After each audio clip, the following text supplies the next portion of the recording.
dalam channel Menggemakan Tauhid, Menebar Sunnah. Bismillahirrahmanirrahim.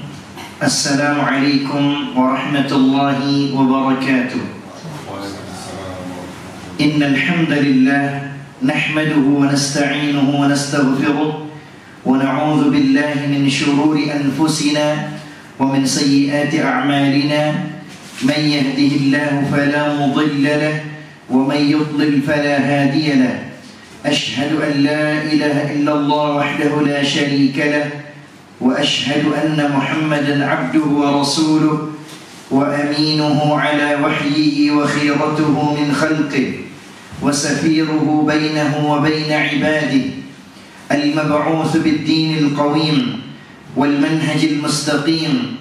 أرسله الله رحمة للعالمين وإماما للمتقين وحجة على الخلائق أجمعين. أما بعد، اللهم يا معلم إبراهيم وموسى علمنا ويا مفهم سليمان فهمنا. اللهم علمنا ما ينفعنا وانفعنا بما علمتنا وارزقنا العمل بما علمتنا وزدنا علما يا كريم.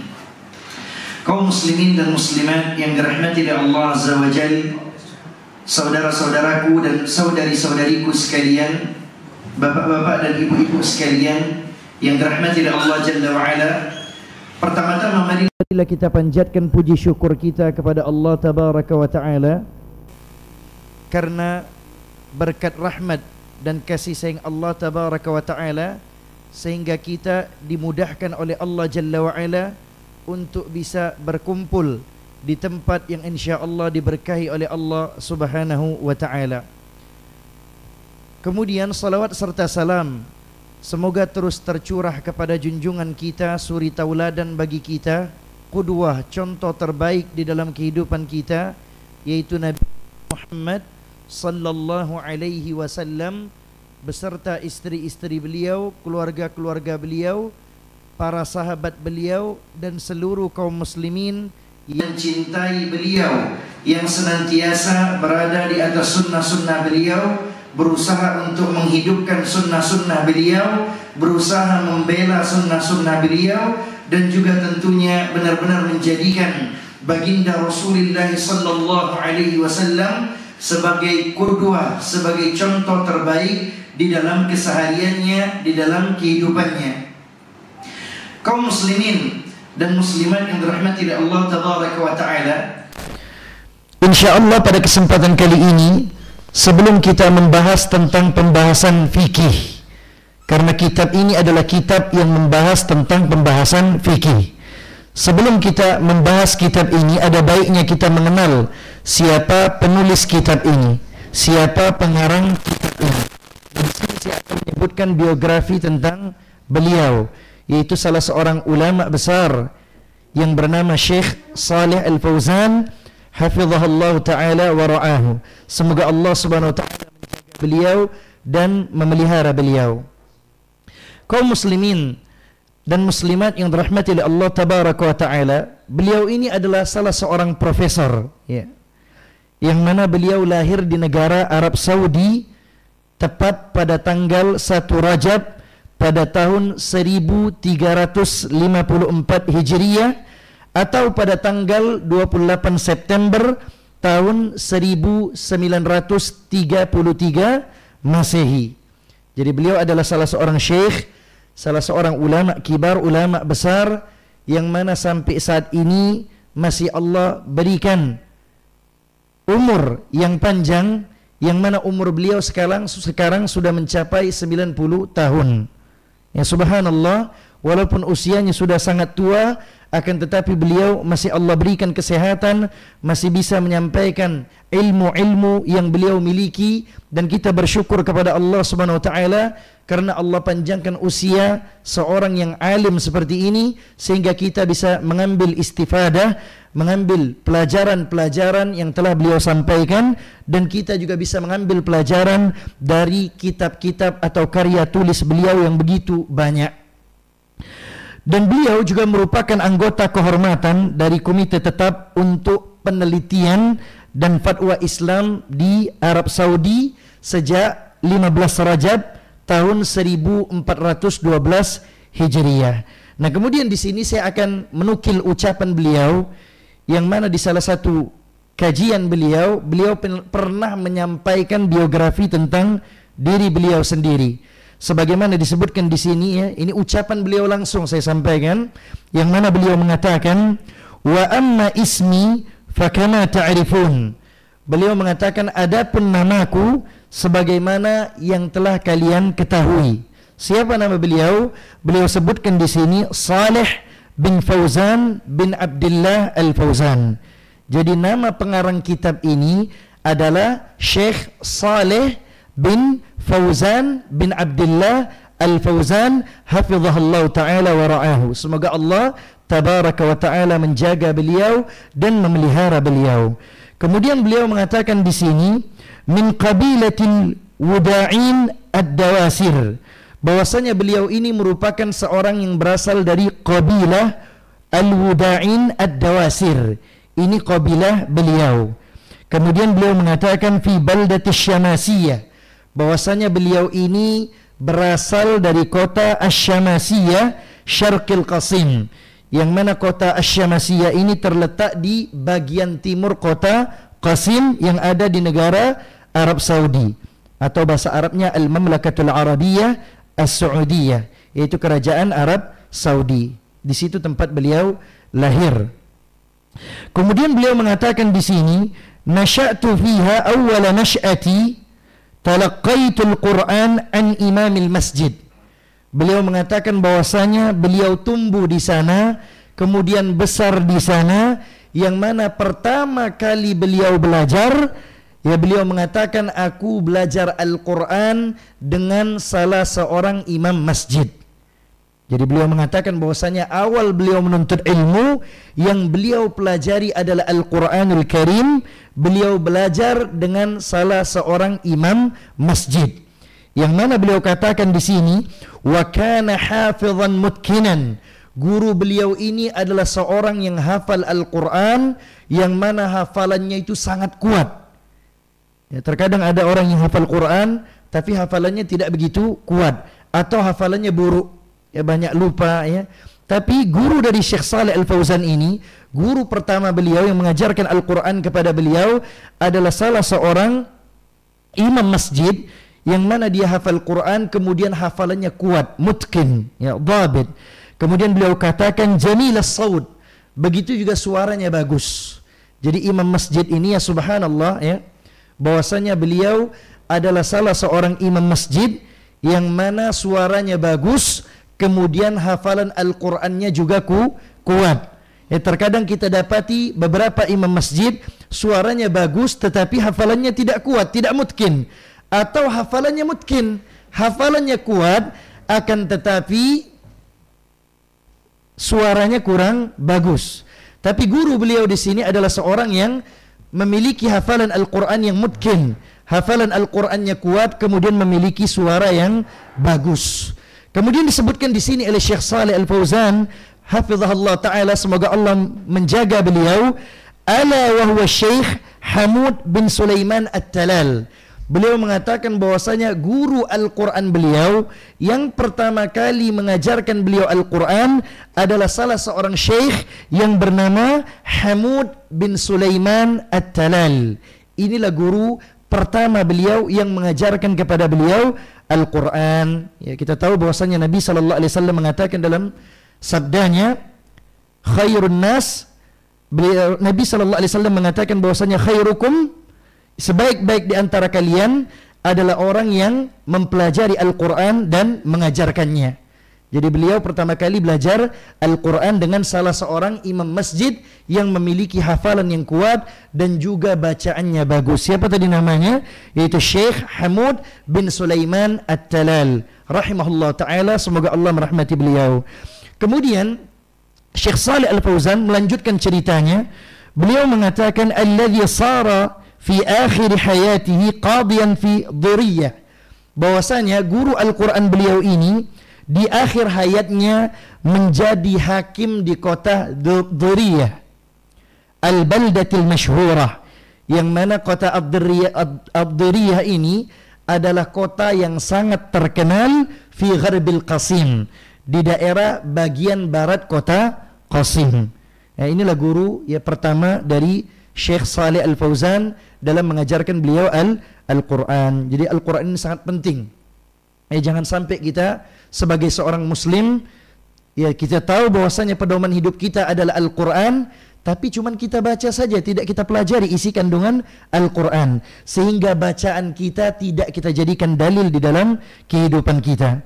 Bukankah Allah Tabaraka wa Ta'ala berfirman di dalam Al-Quran surat Al-Isra ayat yang ke-9, Inna hadzal Qur'an yahdi lillati hiya aqwam. Sesungguhnya Al-Quran ini akan menunjuki kita ke jalan yang paling lurus. Tidak ada lagi jalan yang paling lurus kecuali jalan yang Allah berikan kepada Nabi kita Muhammad sallallahu alaihi wasallam melalui perantara malaikat Jibril alaihissalam, yaitu Al-Quran. Jadi jangan sampai Al-Quran ini cuma sekedar dibaca. Hendaknya kita pelajari isi kandungan Al-Quran tersebut, sehingga kita tahu apa saja yang terkandung di dalam Al-Quran. Begitu juga Fudail bin Iyad pernah memberikan nasihat kepada kita semua. Apa kata beliau? Innama unzilal Quran liyu'mala bih, fattakhadhan nasu qira'atahu amala. Al-Quran diturunkan untuk diamalkan. Akan tetapi yang sangat disayangkan, kebanyakan manusia menganggap pengamalan Al-Quran itu hanya sekedar dibaca. Padahal pengamalan Al-Quran tidak cukup dibaca saja. Kita baca, kemudian kita pahami makna-makna yang terkandung di dalam Al-Quran. Ya, kita tadabburi. Ya, kemudian ketika kita sudah paham makna-makna yang terkandung di dalam Al-Quran, barulah kita bisa mengamalkan isi kandungan Al-Quran. Jadi kalau seandainya kita tidak belajar tafsir, tidak mempelajari Al-Quranul Karim, kita tidak tahu. Kita hanya sekedar baca. Nah, ini nasihat dari Fudail bin Iyad. Beliau mengatakan bahwasanya kebanyakan manusia menganggap pengamalan Al-Quran cuma sekedar dibaca. Padahal pengamalan Al-Quran dibaca, kemudian dipelajari, sehingga kita faham makna yang terkandung di dalam Al-Quran, barulah kita amalkan. Kalau seandainya kita tidak mempelajari makna yang terkandung di dalam Al-Quran, bagaimana kita bisa mengamalkan isi kandungan Al-Quranul Karim? Kaum muslimin dan muslimat yang dirahmati oleh Allah Tabaraka wa Ta'ala, kemudian Syekh Shalih Al-Fauzan hafizahullah Ta'ala, semoga Allah menjaga beliau, ini salah seorang ulama besar, dan kita bersyukur Allah berikan umur yang panjang ya kepada seorang ulama seperti ini. Ilmunya luar biasa luas. Ya, bahkan usia beliau sekarang sudah mencapai 90 tahun. Sekitar usia 90 tahun, akan tetapi ya beliau masih sehat. Subhanallah. Allah berikan kesehatan. Ya, bahkan beliau masih mengisi di TV-TV ya, di radio di Arab Saudi. Ya, kalau seandainya ada tanya jawab, bahkan suara beliau masih jelas. Ya, subhanallah, ya, ketika seorang muslim menjaga agama Allah, ya, benar-benar beriman kepada Allah, maka Allah Subhanahu wa taala pun memberikan kesehatan, kemudahan kepada beliau untuk menyampaikan ilmu-ilmu beliau. Bahkan karya tulis beliau sangat banyak, di antaranya kitab yang bakal kita bahas, yaitu kitab Al-Mulakhas Al-Fiqhi, yaitu kitab yang menjelaskan seputar perkara fikih. Ya, tapi insya-Allah pada hari ini kita belum membahas tentang pembahasan tersebut. Ya, ada baiknya kita mengenal siapa pengarang kitab ini. Kemudian kita akan sampaikan juga nasihat-nasihat beliau tentang keutamaan menuntut ilmu. Jadi menuntut ilmu adalah perkara yang sangat luar biasa. Ya, bahkan kata Nabi sallallahu alaihi wasallam, talabul ilm fardhatun ala kulli muslim. Menuntut ilmu ini merupakan kewajiban bagi setiap muslim. Apalagi di zaman sekarang, tidak ada alasan untuk tidak menuntut ilmu. Di zaman sekarang kita sudah dimudahkan oleh Allah Tabaraka wa Ta'ala. Kita bisa duduk di kajian, ya, kemudian di YouTube pun juga banyak sudah ustadz-ustadz yang mereka benar-benar berpegang teguh, ya, para ustadz-ustadz Rabbaniyin yang benar-benar berpegang teguh di atas Al-Quran dan As-Sunnah sesuai dengan pemahaman salaful ummah, ya, sesuai dengan pemahaman salafus saleh, yaitu para pendahulu kita yang saleh. Jadi tidak cukup kita berpegang teguh dengan Al-Quran dan As-Sunnah kalau seandainya dengan pemahaman kita sendiri. Ya, harus merujuk kepada pemahaman para pendahulu kita yang saleh dari kalangan para sahabat ridwanullahi alaihim. Ya, semoga Allah meridai mereka semuanya. Kemudian Syekh Shalih Al-Fauzan melanjutkan kisah beliau. Beliau mengatakan, wa talaqqaitu awwal ad-dirasati fi madrasatil baldah. Kata beliau, lalu aku belajar di sekolah daerah. Jadi beliau menuntut ilmu awalnya di sekolah yang ada di daerah beliau. Kemudian beliau mengatakan, thumma akmaltuha fil madrasatil faisaliyah fi madinati Buraidah bil Qasim. Kemudian beliau mengatakan, lalu aku meneruskan pendidikanku yaitu di sekolah yang disebut dengan Madrasah Al-Faisaliyah. Yaitu sekolah yang mana nama sekolah tersebut adalah sekolah Al-Faisaliyah fi Madinati Buraidah bil Qasim, yaitu di suatu tempat, suatu wilayah yang mana wilayah ini namanya adalah Buraidah di kota Qasim. Jadi setelah beliau belajar yang menuntut ilmu di sekolah daerah yang ada di tempat beliau dan disebutkan di sini, ya kemudian beliau mengatakan melanjutkan pendidikannya di sekolah yang mana nama sekolahnya adalah sekolah Al-Faisaliyah di kota Buraidah Qasim. Jadi Qasim ini adalah salah satu kota yang ada di negara Arab Saudi, ya, Al-Mamlakatul Arabiyah As-Saudiyah. Jadi kalau antum baca di sebuah kitab, ya, tertulis di situ Al-Mamlakatul Arabiyah As-Saudiyah, ini adalah negara Arab Saudi. Jadi bahasa Arabnya adalah Al-Mamlakatul Arabiyah As-Saudiyah, yaitu kerajaan Arab Saudi. Kemudian beliau sebutkan di sini, thumma darrastu fil ibtidai. Kemudian aku bekerja sebagai guru SD. Jadi beliau dalam keadaan menuntut ilmu, beliau juga mengajar anak-anak di SD. Ini sesuatu yang sangat luar biasa, ya. Menuntut ilmu kemudian mengajarkan ilmu. Jadi jangan kita sangka, ya, ustadz-ustadz yang menyampaikan ilmu, ya, mereka tidak belajar, mereka juga masih belajar. Jadi jangan kita beranggapan bahwasanya, oh, ustadz ini lebih mulia, lebih hebat, tidak perlu belajar lagi. Enggak, ya. Orang-orang yang menyampaikan ilmu, dia juga mesti belajar. Ya, bahkan kalau seandainya seorang guru, ya, tidak memurojaah ilmu yang ingin dia ajarkan, ini merupakan aib. Ya, bahwasanya kita dituntut untuk menuntut ilmu sampai kita diwafatkan oleh Allah Subhanahu wa taala, bukan sampai tamat kuliah S1 kemudian selesai tidak belajar lagi agama. Enggak. Kita belajar agama terus sampai kita diwafatkan oleh Allah Tabaraka wa taala. Bahkan seseorang yang meninggal dunia dalam keadaan menuntut ilmu, ini adalah seseorang yang sangat luar biasa, ya, keadaan yang sangat baik, karena kata Nabi sallallahu alaihi wasallam dalam sebuah hadis, man salaka tariqan yaltamisu fihi ilman sahhalallahu lahu bihi tariqan ilal jannah. Barang siapa yang berjalan pada jalan tersebut ia menuntut ilmu, maka Allah akan mudahkan baginya jalan menuju surga. Jadi orang yang menuntut ilmu, kalau dia benar-benar ikhlas karena Allah dalam menuntut ilmunya, insya Allah Allah akan mudahkan dia menuju ke surganya Allah Tabaraka wa ta'ala. Tapi perlu digarisbawahi, hendaknya ketika kita menuntut ilmu, kita luruskan niat kita. La riya'an wala sum'atan. Bahwasanya kita menuntut ilmu bukan untuk, ya, agar kita dipuji oleh manusia atau agar kita terkenal, ya. Bukan itu tujuan kita. Tapi tujuan kita menuntut ilmu adalah agar diangkat kejahilan, kebodohan yang ada pada diri kita, kemudian agar kita bisa beribadah sesuai dengan tuntunan syariat. Seseorang yang beribadah tanpa tuntunan syariat, kemudian dia katakan bagus, bahwasanya amalan ini adalah amalan yang baik, maka ini tidak dikatakan baik. Karena suatu amalan dikatakan baik harus sesuai dengan aturan Allah dan Rasulnya, bukan aturan kita. Kita bisa saja melakukan suatu amalan, kemudian kita katakan ini baik. Menurut siapa? Menurut kita. Padahal baiknya suatu amalan adalah menurut aturan Allah dan Rasulnya.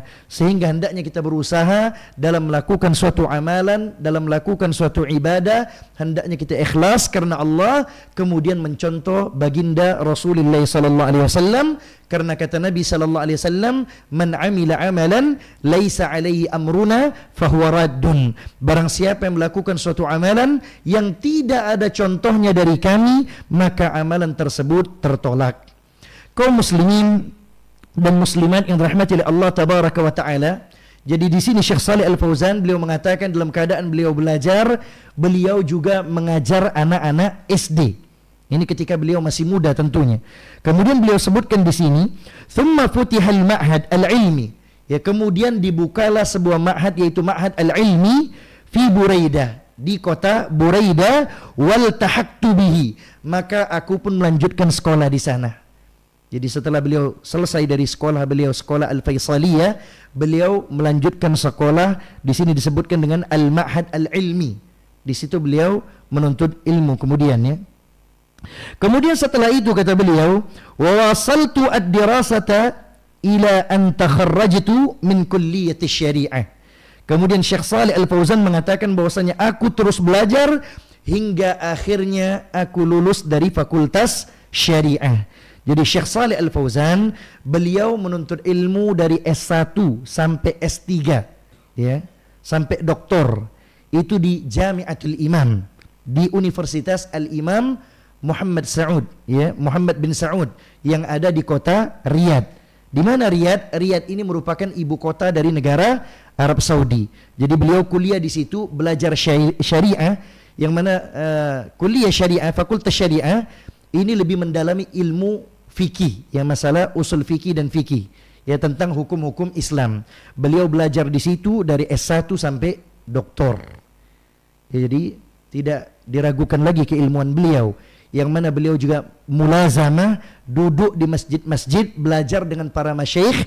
Kemudian beliau juga menuntut ilmu di universitas, yaitu Jami'atul Imam, Universitas Al-Imam yang ada di ibu kota Arab Saudi, yaitu di kota Riyadh. Kaum muslimin dan muslimat yang dirahmati oleh Allah tabaraka wa taala, kemudian disebutkan di sini kata beliau, wa uyyintu mudarrisan fil ma'hadil ilmi fil Riyadh. Kemudian setelah itu beliau diminta untuk mengajar di Ma'had al-Ilmi yang ada di kota Riyadh. Jadi setelah beliau menyelesaikan kuliahnya, maka beliau pun ya diminta untuk mengajar di Ma'had al-Ilmi yang mana beliau sebelumnya pernah belajar di sekolah tersebut. Kemudian beliau mengatakan di sini, "Tsumma nuqiltu ila at-tadris bi kulliyati syariah fi Riyadh." Kemudian beliau pun diangkat sebagai dosen di fakultas syariah di salah satu universitas di Riyadh, yaitu di Jami'atul Imam, di tempat beliau kuliah. Jadi beliau kuliah di Universitas apa tadi? Universitas Al-Imam, ya, di Riyadh. Kemudian beliau pun menjadi dosen di situ. Kemudian disebutkan di sini, "Tsumma ila dirasatil ulya fi kulliyati usuluddin." Kemudian beliau pun diangkat sebagai dosen di pasca sarjana. Ya, beliau pun mengajar di S2 di Riyadh di Universitas Al-Imam. Sudah azan. Cepatnya nih. Telat kita dimulainya. Perasaan baru mulai sudah azan, ya. Ya, sedikit yang anak tambahin biar selesai biografi beliau, baru saya sampaikan tentang nasihat-nasihat yang beliau sampaikan di kitab ini. Jadi sebenarnya tentang biografi beliau tidak ada dalam kitab ini. Ya, anak cari sendiri tentang biografi beliau. Kemudian saya dapati bahwasanya ada di salah satu kajian beliau, beliau menyampaikan tentang biografi beliau. Nah, inilah yang tadi barusan saya sampaikan. Kemudian baru nanti kita masuk ke kitab tentang nasihat-nasihat yang beliau sampaikan tentang keutamaan ilmu.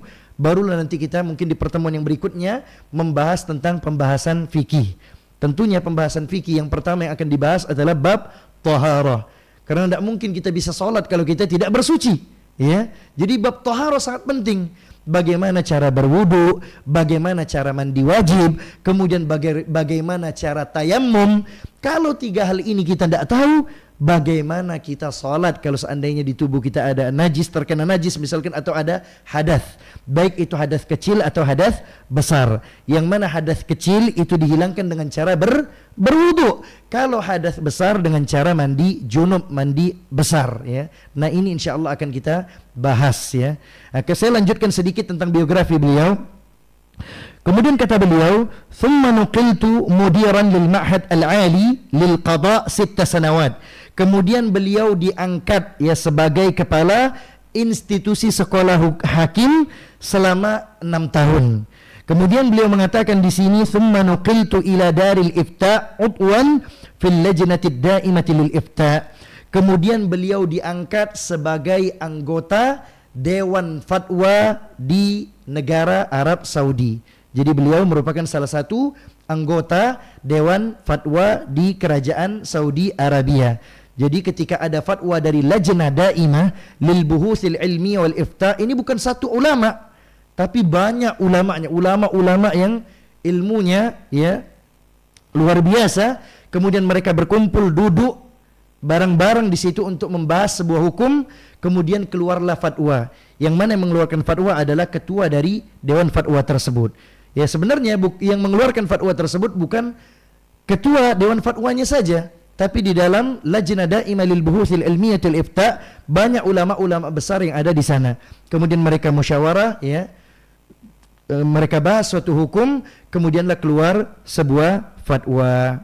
Kemudian beliau mengatakan wala azalu walhamdulillah. Alhamdulillah sampai sekarang beliau masih di dalam anggota ya Lajnah Daimah lil Buhuthil Ilmiyah wal Ifta. Kemudian guru-guru beliau sangat banyak, bukan satu guru. Ya masyaikh yang mana beliau menimba ilmu dengan para masyaikh beliau banyak, guru beliau bukan satu dua, tapi guru beliau sangat banyak. Nah, salah satu guru-guru yang terkenal adalah Syekh Abdul Aziz bin Abdullah bin Baz. Ini salah satu guru dari Syekh Shalih Al-Fauzan. Kemudian salah satu guru beliau yang lainnya adalah Syekh Muhammad Al-Amin Asy-Shinqiti. Ini juga ulama besar ya. Kita tahu bahwasanya ada suatu kota namanya kota Shinqit di daerah Mauritania. Di situ anak usia 12 tahun kalau mereka tidak hafal Al-Quran, tidak hafal kutubus sittah, tidak hafal tentang 4 madhab, ya, fikih 4 madhab, ini aib. Jadi luar biasa kalau seandainya ada orang yang berasal dari Shinqit pergi ke Arab Saudi itu langsung disuruh jadi dosen. Ya. Ini luar biasa. Memang di sana tidak seperti kita di sini, internet sulit, sehingga mereka fokus dalam menuntut ilmu. Jadi usia 12 tahun, bahkan ada salah seorang ustadz ya, alumni dari Universitas Islam Madinah datang ke sana, ke Mauritania, kemudian bertemu dengan anak-anak di sana. Beliau mengatakan seakan-akan ilmu beliau tidak ada apa-apanya dengan anak-anak di usia 12 tahun. Subhanallah. Kutubus sittah, Sahih Al-Bukhari, Sahih Muslim mereka sudah hafal. Ya, ada salah satu dosen kami, Syekh Muhammad Hassan Asy-Shinqiti.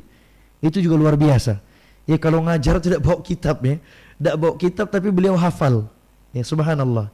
Ini menunjukkan bahwasanya ya, di sana banyak ya ulama-ulama. Tapi ingat Mauritania ini luas.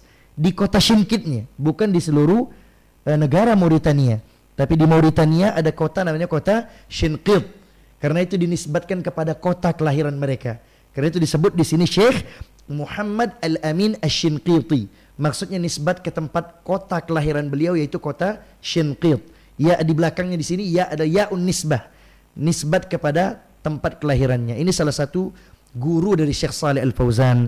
Kemudian beliau juga belajar dengan Syekh Saleh Al-Bulaihi. Begitu juga dengan syekh-syekh yang lainnya. Kemudian sebelum saya tutup ya, disebutkan di sini tentang sebagian karya-karya tulis beliau, di antaranya kitab Al-Irsyad ila Sahihil I'tiqad war-Rad ala Ahli Syirki wal Ilhad.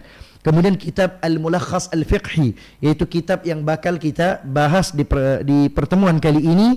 Kemudian ada lagi kitab beliau yang berjudul Al-I'lam bi Naqdi Kitabil Halal wal Haram. Kemudian ada lagi kitab Al-Irsyad ila Tawdih Masailiz Zad, dan kitab-kitab atau karya-karya tulis yang lainnya yang beliau karang ya. Jadi banyak kitab-kitab beliau, bukan yang saya sebut tadi saja ya, tapi banyak juga kitab-kitab yang lain yang tidak saya sebutkan.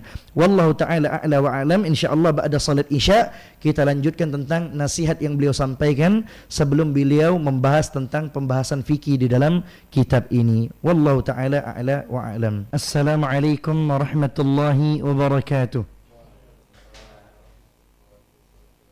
Alhamdulillah wa kafa wassalatu wassalamu ala rasulil mustafa wa ala alihi wa sahbihi wa mawalah, amma ba'd.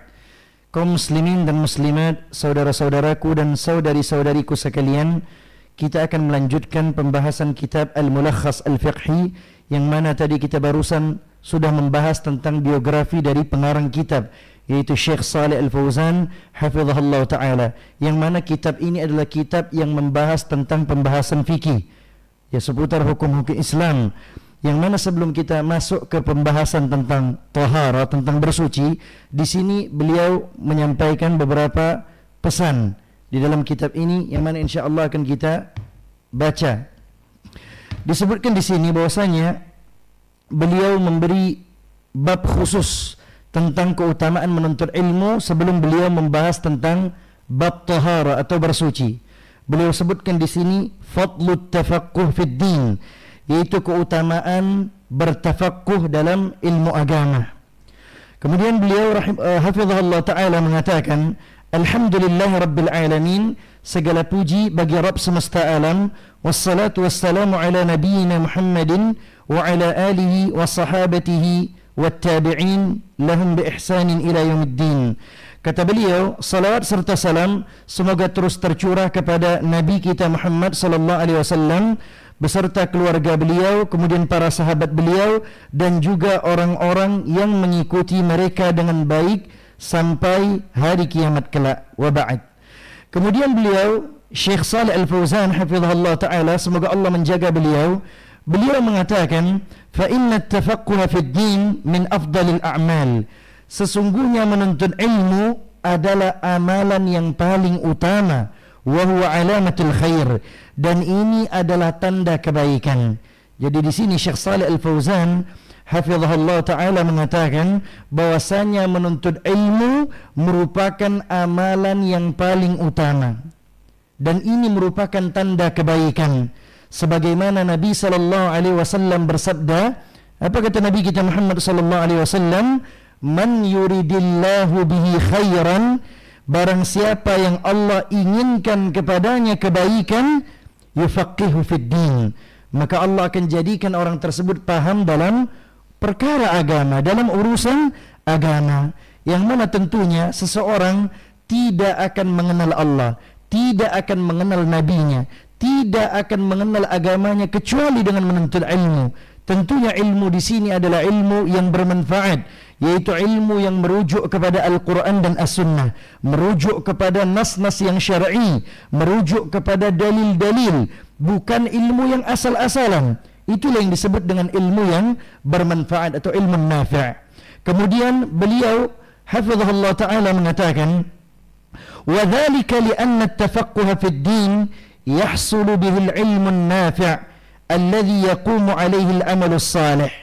Kata Syekh Shalih Al-Fauzan hafizahullah ta'ala, hal itu dikarenakan bahwasanya menuntut ilmu agama akan menghasilkan ilmu yang bermanfaat. Jadi kata beliau, dengan mendalami ilmu agama, seseorang akan mendapatkan ilmu yang bermanfaat, alladhi yaqumu alaihi al-amalu salih, yang mana di atasnya akan dibangun amal saleh. Jadi kalau seandainya seseorang beramal tanpa didasari dengan ilmu, walaupun dia katakan amalan tersebut adalah amalan yang baik, maka amalan tersebut tidak akan dikatakan sebagai amal saleh. Kenapa? Karena yang menyatakan bahwasanya amal tersebut saleh atau tidaknya adalah Allah tabaraka wa ta'ala, sesuai dengan aturan Allah tabaraka wa ta'ala, bukan aturan kita. Seberapa banyak amalan kita lakukan, kita katakan baik, tapi Allah tabaraka wa ta'ala dan Rasulnya tidak mengatakan hal tersebut amal saleh, maka apa yang kita lakukan tidak dikatakan amal saleh.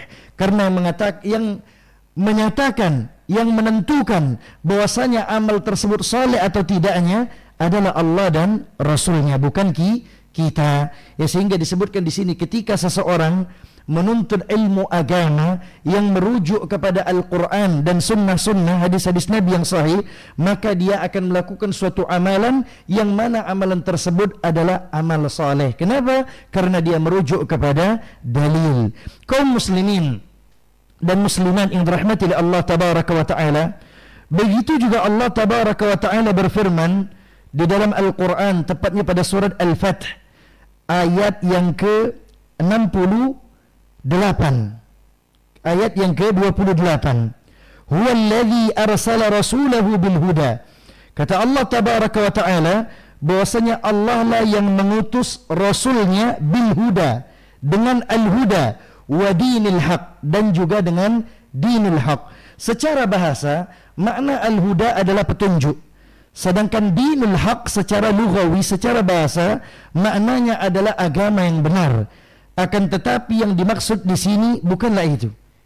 Oleh karena itu ketika kita memahami Al-Quran harus merujuk kepada pemahaman para pendahulu kita yang saleh, sehingga pemahaman kita dalam memahami Al-Quran itu benar, bukan sesuai dengan hawa nafsu kita, dengan logika kita, dengan kepandaian bahasa Arab kita. Bukan seperti itu.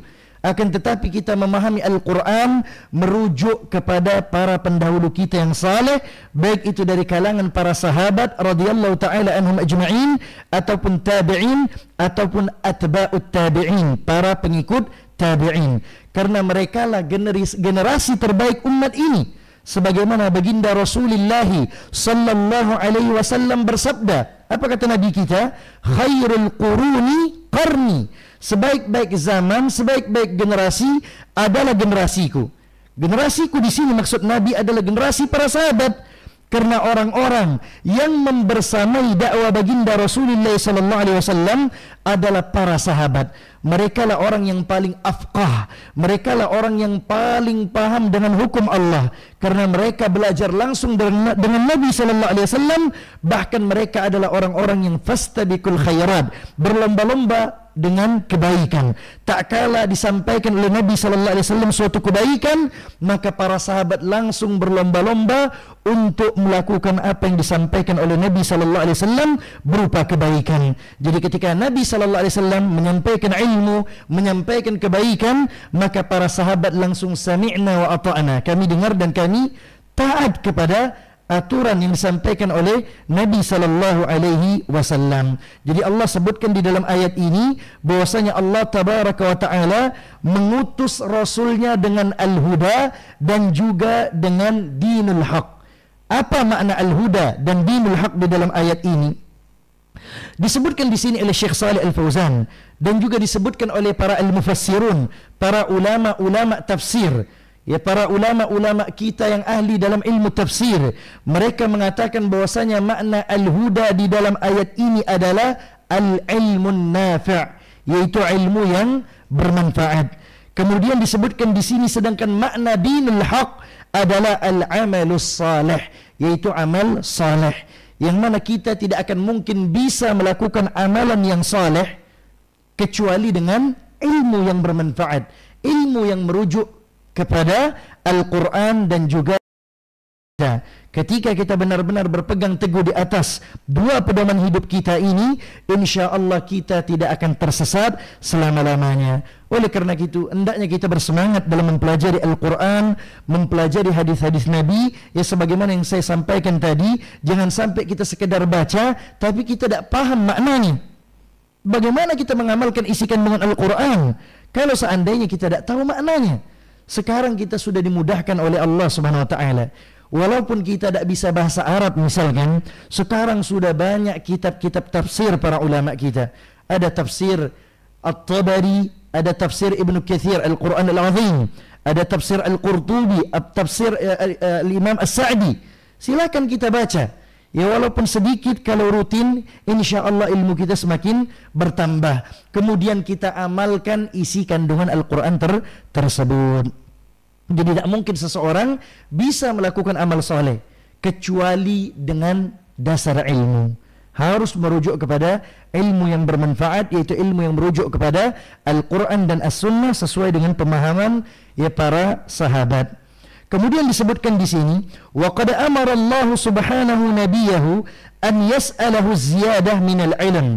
Bahkan Allah tabaraka wa ta'ala memerintahkan nabinya, yaitu Nabi kita Muhammad sallallahu alaihi wasallam, untuk meminta tambahan berupa ilmu.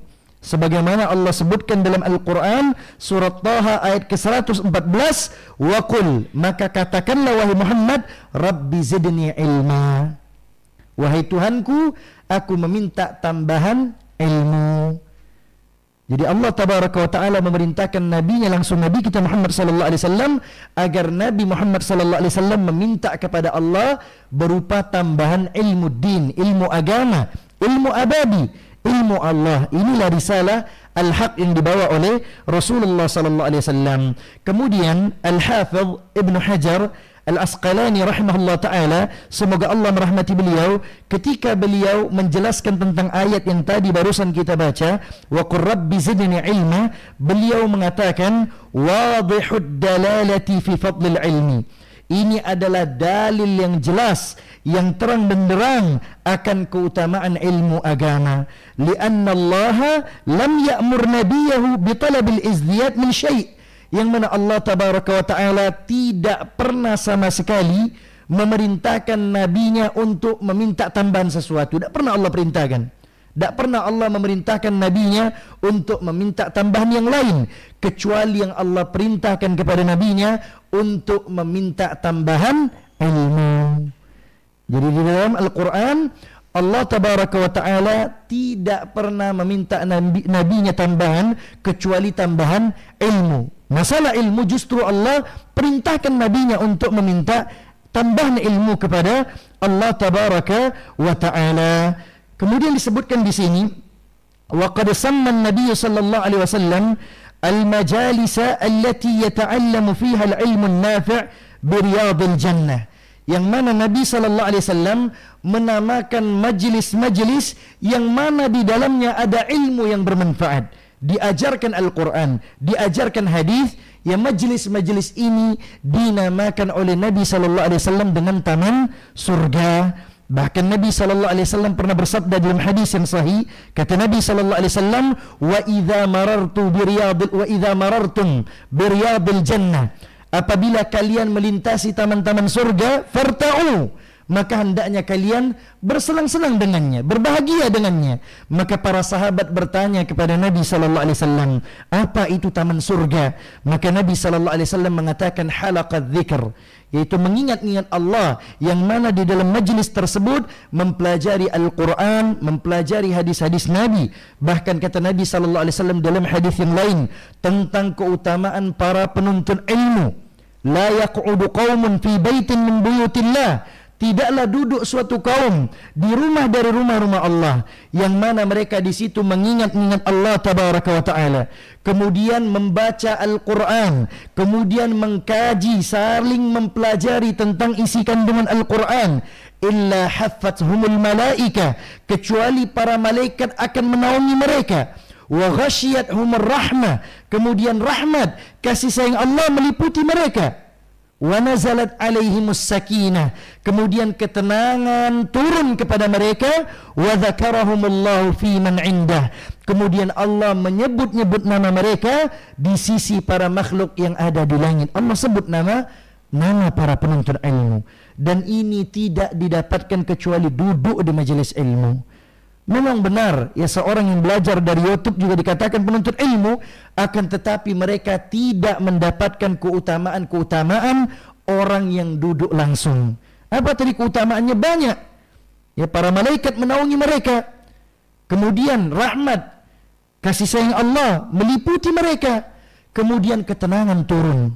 Orang yang gundah gelisah datang ke majelis ilmu, insya Allah Allah akan memberikan ketenangan. Ini janji Allah. Bahkan nama-nama para penuntut ilmu yang hadir di majelis ilmu itu Allah sebut namanya, ya, di hadapan para penduduk langit. Ya, subhanallah, keutamaan yang sangat luar biasa. Bahkan keutamaan ilmu ini bukan hanya ada pada penuntutnya saja, begitu juga orang yang menyampaikan ilmu. Kata Nabi sallallahu alaihi wasallam, innallaha wa malaikatahu hatta al-hitan fil bahr wa hatta al-huta fi juhriha la yusalluna ala muallimin nas al-khair. Kata Nabi sallallahu alaihi wasallam bahwasanya Allah tabaraka wa taala beserta para malaikatnya yang begitu banyak, hatta al-hitan fil bahr, sampai-sampai ikan yang ada di lautan, begitu juga namla fi juhriha, begitu juga semut-semut yang ada di sarangnya, la yusalluna ala muallimin nasal khair, mendoakan bersalawat untuk siapa? Untuk orang yang menyampaikan kebaikan, menyampaikan ilmu. Jadi ilmu ini keutamaannya sangat luar biasa, baik bagi para orang yang mencari ilmu, begitu juga orang-orang yang menyampaikan ilmu ini.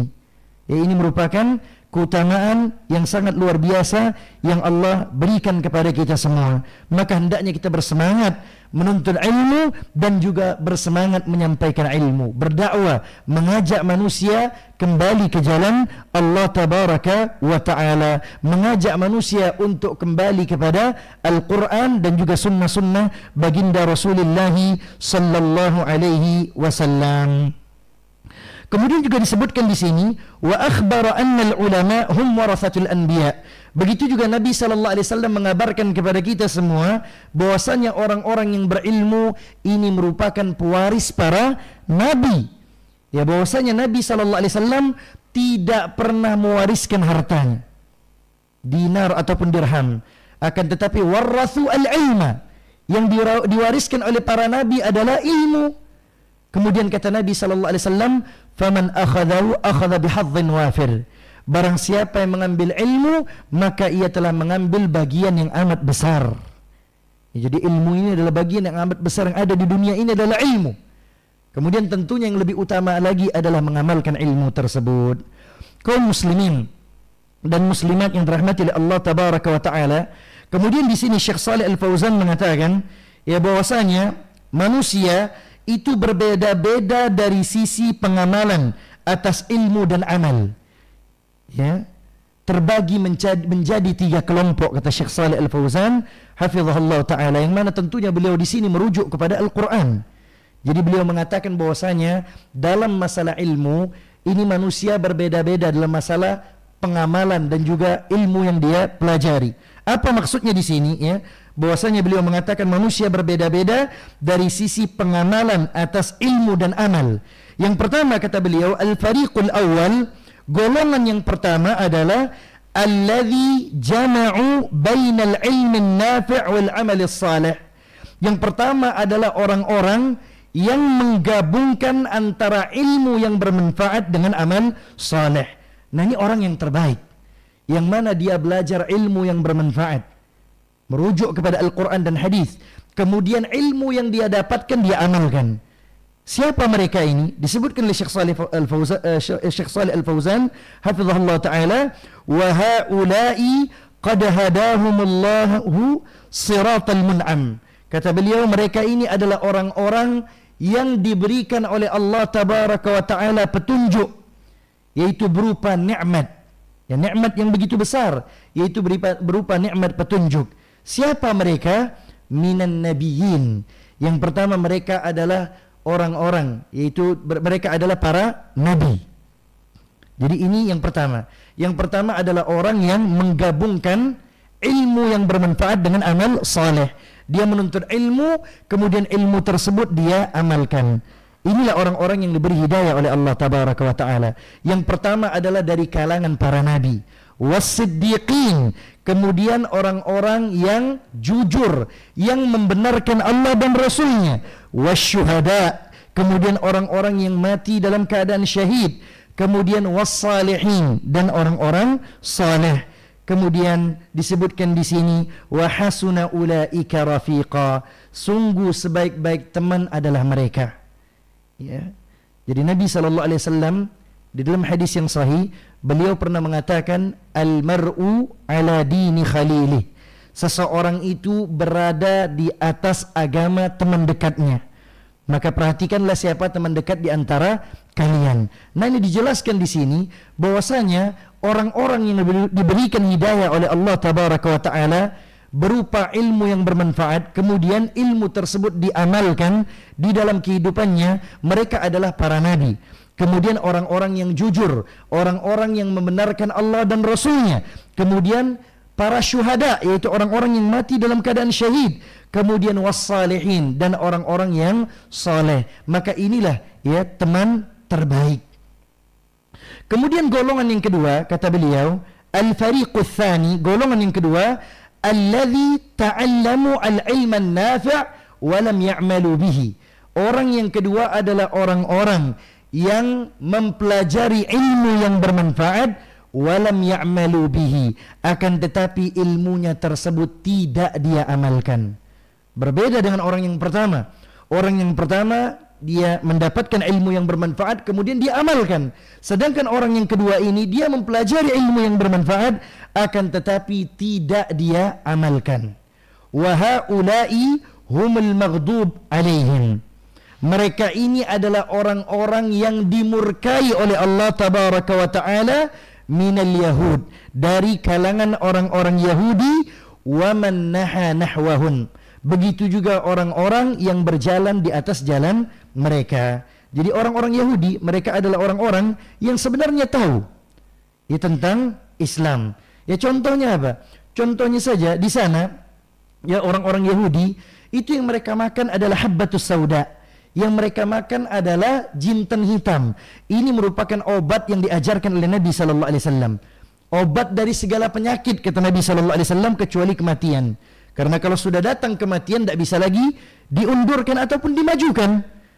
Hatta walaupun orang tersebut sembunyi di benteng yang kokoh, walau kuntum fi burujin musyayyadah, ya walaupun orang tersebut bersembunyi di benteng yang kokoh, kematian akan tetap mendatangi orang tersebut kalau seandainya ajal tersebut sudah datang. Jadi orang-orang Yahudi, mereka makan habbatus sauda, kemudian mereka membuat obat tersebut justru mereka jual, tidak mereka makan. Ini menunjukkan bahwasannya mereka tahu tentang hal ini. Begitu juga dengan pohon gharqad. Ya, ini sudah dijelaskan oleh Nabi sallallahu alaihi wasallam dalam hadis. Bahkan mereka pun meyakini tentang hal tersebut. Sehingga mereka pun sekarang banyak menanam pohon gharqad tersebut. Karena ketika di akhir zaman nanti, ya, mendekati hari kiamat, itu semua pohon akan berbicara. Hadzal yahud, ini orang Yahudi.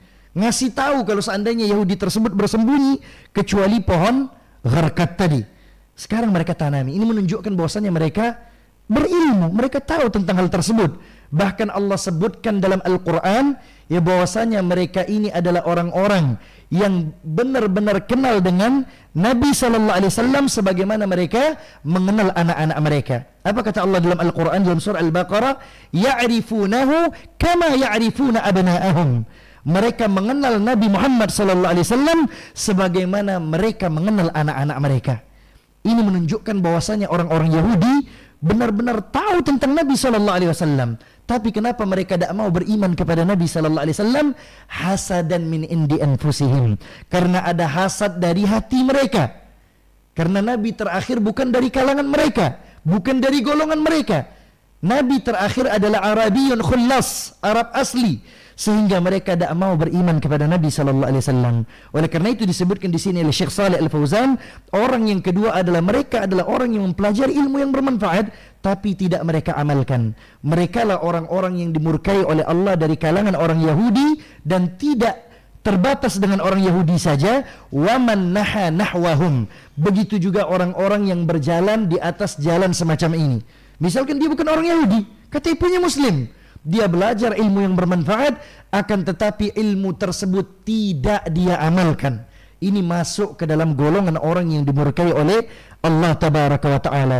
Jadi jangan sampai orang Islam pas baca dalam kitab-kitab tafsir, karena kalau dalam kitab-kitab tafsir al-maghdub, ya al-maghdubi alaihim, ini adalah orang-orang Yahudi. Tapi bukan sebatas itu saja. Kita harus meminta perlindungan kepada Allah, jangan sampai kita masuk ke dalam golongan orang semacam ini. Yang maksudnya bukan orang Yahudi saja, begitu juga semua orang-orang yang mana mereka menuntut ilmu, akan tetapi ya ilmu mereka tidak mereka amalkan. Kemudian yang ketiga, al-fariqus tsalits, ini golongan yang terakhir, kata Syekh Shalih Al-Fauzan, alladzina ya'maluna bila ilmin. Mereka adalah orang-orang yang beramal tanpa didasari ilmu. Wa haula'i hum ahlud dalal. Mereka inilah orang-orang yang berada di atas kesesatan. Minan nasara, dari kalangan orang-orang Nasrani, wa man naha nahwahum. Begitu juga termaksud juga ke dalam golongan ini orang-orang yang dia beramal tanpa ilmu. Jadi hati-hati. Tidak boleh kita beramal asal-asalan. Melakukan suatu amalan, kenapa antum melakukan hal tersebut? Karena menurut saya ini baik.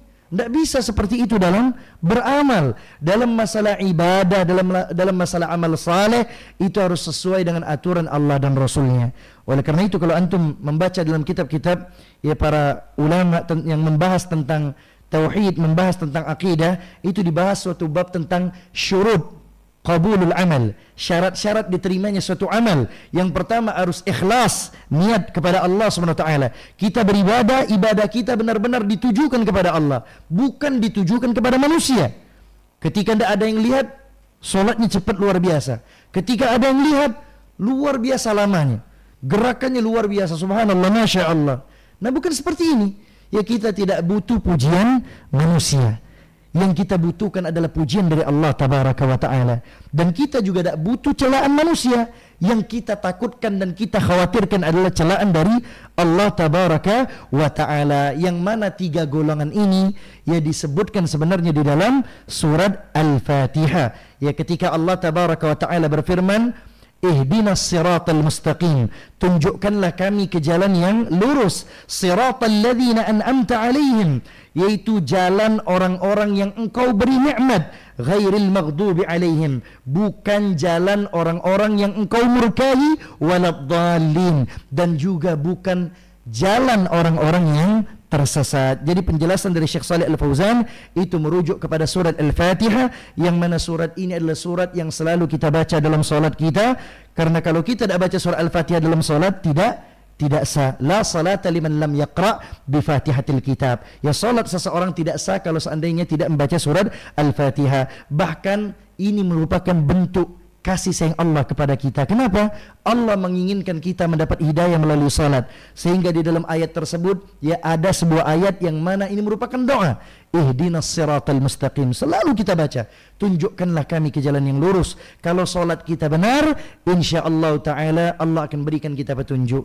Ya, karena setiap salat kita baca ihdinas siratal mustaqim, minta kepada Allah ya petunjuk kepada Allah tabaraka wa taala ya. Kemudian ya sebelum pertanyaan mungkin sedikit lagi ada yang ingin saya sampaikan. Di sini disebutkan oleh Syekh Muhammad bin Abdul Wahhab rahimahullah taala, semoga Allah merahmati beliau. Beliau mengatakan fal maghdubi alaihim, adapun orang-orang yang dimurkai oleh Allah Subhanahu wa taala adalah al ulama alladzina lam ya'maluna bi'ilmihim, yaitu para ulama, orang-orang yang berilmu tapi tidak mengamalkan ilmunya.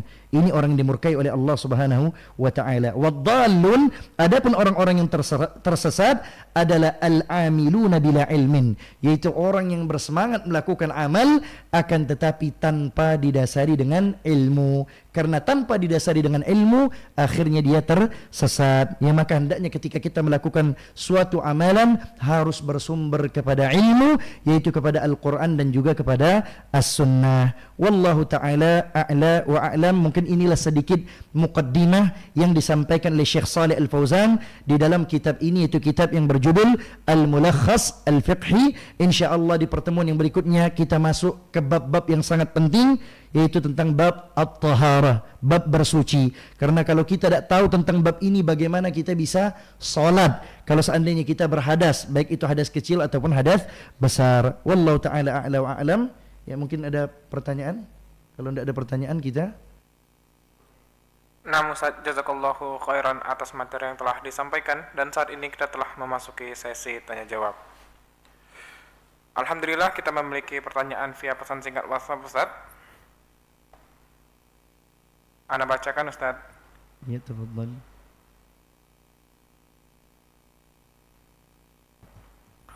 Assalamualaikum warahmatullahi wabarakatuh, Ustaz. Waalaikumsalam warahmatullahi wabarakatuh. Saya sebelum sholat buang air kecil. Setelah dari WC langsung duduk menunggu iqomah. Namun ketika berdiri terasa seperti ada yang keluar dari kemaluan. Namun yakin itu hanya angin sisa. Dan melanjutkan sholat, namun setelah sholat saya ragu, Ustadz. Dan mencuci celana saya terus sholat lagi. Namun ketika sholat memasuki rakaat ketiga, azan isya berkumandang dan saya tetap sholat. Apakah sholat saya tadi sah atau bagaimana, Ustadz? Bismillahirrahmanirrahim. Jawabannya seperti ini ya. Kalau seandainya orang tersebut memiliki penyakit, ada istilahnya penyakit salas ya, penyakit yang terus keluar air kecil dari air seninya terus keluar. Ya walaupun dia sudah bersuci, kemudian ada keluar terus keluar. Kalau seandainya memang dia memiliki penyakit seperti ini, maka insyaallah tidak masalah. Ya tidak masalah. Ini uzur kalau memang dia memiliki penyakit seperti ini. Tapi kalau seandainya ya dia tidak memiliki penyakit, memang karena kencing ini dalam masalah buang air kecil ini adalah kehendak kita. Tidak mungkin ya air kecil ini keluar, air seni ini keluar kecuali dengan kehendak kita sendiri. Ya.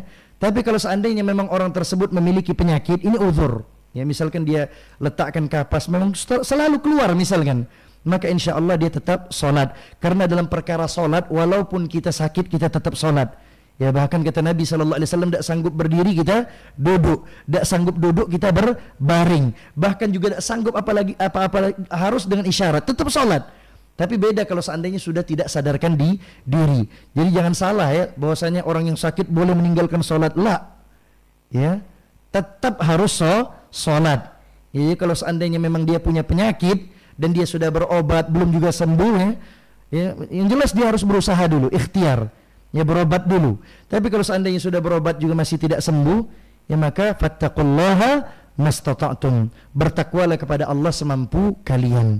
Itulah kemampuan dia, maka dia tetap sholat. Karena sholat tidak boleh ditinggalkan oleh seorang muslim. Bahkan kata Umar bin Al-Khattab radhiyallahu ta'ala anhu, la hadza fil Islam liman tarakas shalah. Tidak ada bagian di dalam Islam bagi orang yang meninggalkan sholat. Bahkan ini ketika Umar menjelang wafatnya, beliau memberikan nasihat kepada para sahabat yang lain.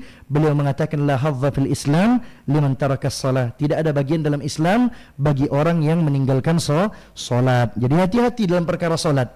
Ya, fattaqullaha mastata'tum, bertakwalah kepada Allah semampu kalian. Beda kalau dalam masalah buang angin. Nah, buang angin ini memang ada syaitan. Kata Nabi, jangan sampai kita batalkan salat kita, kata Nabi SAW, sampai tercium bau ya, atau terdengar suara. Kalau tidak terjadi dua hal ini, maka teruskan. Karena memang ada syaitan yang dia gawenya ganggu kita dalam masalah salat. Contohnya seakan-akan kita merasa kita buang air, buang angin. Padahal sebenarnya kita tidak buang angin ya. Wallahu ta'ala a'la wa a'lam. Intinya salatnya insyaallah sah ya, kalau seandainya memang dia memiliki penyakit seperti itu. Ya, tapi kalau seandainya dia sengaja ya, maka ini batal ya. Tidak boleh. Wallahu ta'ala a'la wa a'lam. Nah, Ustaz, jazakallahu khairan atas jawabannya. Semoga dapat bermanfaat bagi penanya maupun pendengar sekalian.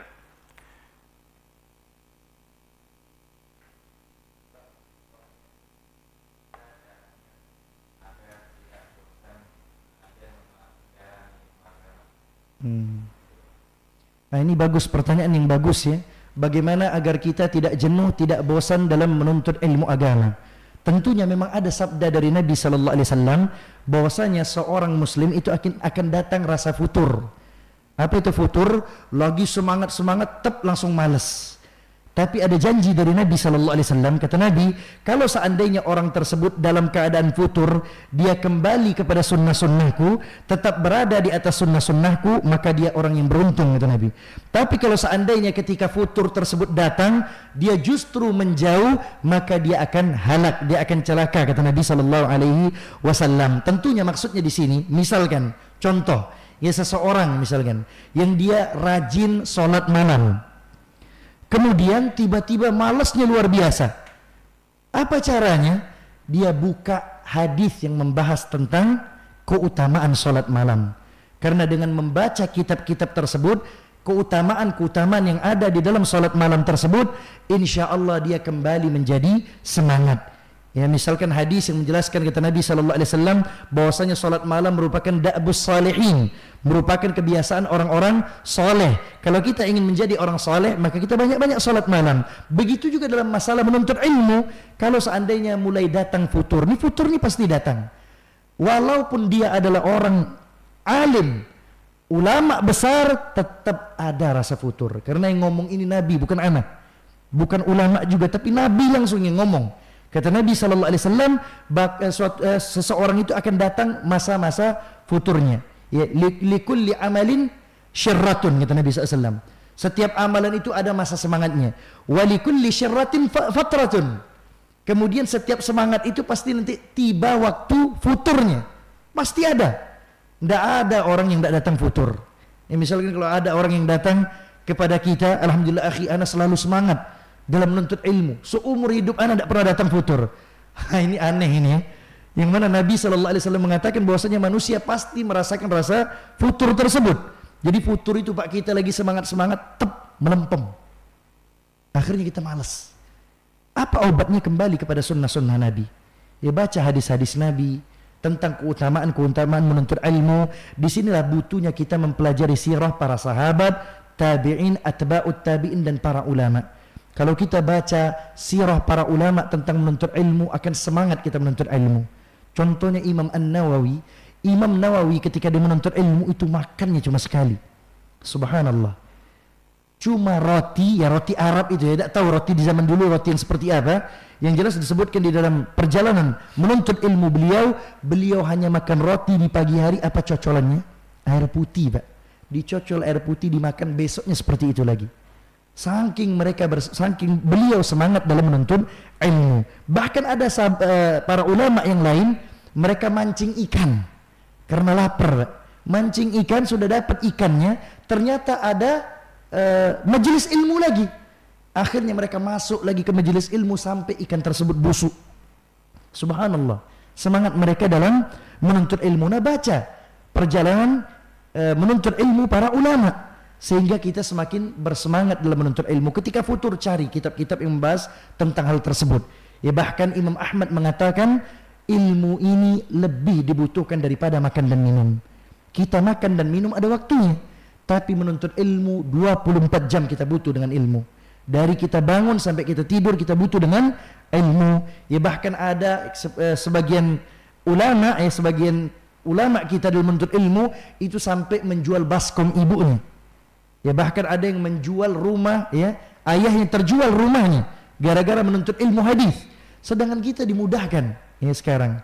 Jadi jauh sekali semangat kita dengan semangat para ulama di zaman dahulu. Ya, kita sekarang kalau seandainya mau pergi menuntut ilmu, biaya habis, ya sudah tidur. Tapi berbeda dengan para ulama, ya. Seperti Imam Malik itu pernah menjual genteng rumahnya gara-gara biaya menuntut ilmu habis. Bayangkan. Begitu juga guru beliau, Rabi'ah bin Abi Abdurrahman, yaitu pernah menjual genteng rumahnya yang terbuat dari kayu. Beliau jual, kemudian dapat duit, berangkat lagi untuk menuntut ilmu. Nah, itu kita baca. Ya, sehingga semangat kita semakin memuncak. Dan juga intinya, ya, kita kuatkan ibadah kita dan doa kepada Allah Subhanahu wa taala. Karena yang memudahkan kita dalam menuntut ilmu adalah Allah. Maka banyak-banyak berdoa, kemudian banyak-banyak perbaiki ibadah kita. Karena ada janji Allah, apa kata Allah? Fattaqullah wa yu'allimukumullah. Bertakwalah kepada Allah, Allah akan mengajarkan kalian. Ini janji Allah. Jadi salah kalau seandainya seorang disibukkan menuntut ilmu tapi tidak memperhatikan ibadahnya. Ini janji Allah.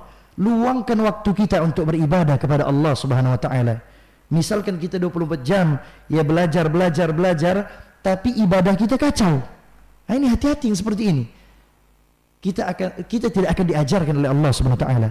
Karena ada janji dari Allah, fattaqullah, takutlah kepada Allah, bertakwalah kepada Allah, wa yu'allimukumullah, Allah akan mengajarkan kalian. Ini janji dari Allah tabaraka wa taala. Maka perbaiki ibadah kita, kemudian banyak-banyak doa. Tidak ada yang memudahkan kita kecuali Allah tabaraka wa taala, ya. Mungkin itu yang bisa saya sampaikan. Cukup, ya? Masih ada satu pertanyaan lagi, Ustaz, dari aku, Ustaz. Oh iya, boleh. Pertanyaan terakhir. Assalamualaikum warahmatullahi wabarakatuh, Ustaz. Waalaikumsalam warahmatullahi wabarakatuh. Maaf, Ustaz, pertanyaan ini di luar materi. Ana mau bertanya, seumpama kita sedang dalam perjalanan jauh, terus tidak bisa sholat dan harus diqadha. Yang harus dikerjakan itu sholat yang mana dulu? Seumpama qadha zuhur sama asar. Yang dikerjakan itu zuhur dulu atau asar dulu, Ustaz? Bismillahirrahmanirrahim. Ya, sebenarnya qadha tidak boleh, ya. Kita tidak boleh mengqadha salat kita. Yang ada adalah istilahnya apa? Jamak, ya, bukan qadha. Jadi tidak boleh kita qadha, itu tidak boleh. Misalkan kita sengaja tidak salat, nanti besok baru saya qadha. Bukan seperti itu. Ya, ini untuk orang memang ada Pak pendapatnya dalam masalah orang yang misalkan dia dulunya nakal, misalkan dulunya jahil, tidak pernah sholat, kemudian ketika dia sudah usia misalkan 50 tahun dia bertaubat, memang ada pendapat yang mengatakan dia qadha sholatnya. Jadi setiap dia selesai solat, dia solat lagi untuk mengkodok solat-solat yang telah lalu. Akan tetapi ana lebih condong kepada pendapat yang kedua, yaitu pendapat yang mengatakan kalau seandainya orang tersebut dulunya tidak pernah solat, kemudian misalkan di usia 50 tahun baru solat, ya cukup dia bertaubat kepada Allah dengan taubat nasuha, ya. Karena Allah Subhanahu wa taala berfirman, "Wa ya'fu 'anis sayyi'at." Allah Subhanahu wa taala memaafkan semua kesalahan. Bahkan dalam hadis kata Nabi sallallahu alaihi wasallam, "Innallaha yaqbalu taubatal 'abdi ma lam yugharghir." Sesungguhnya Allah tabaraka wa taala akan menerima taubat hambanya selama ruh belum sampai ke kerongkongan. Jadi jangan sampai seperti Firaun, sudah ngap-ngapan, ya nyawa sudah di kerongkongan baru bertaubat. Wallahu taala a'la wa a'lam.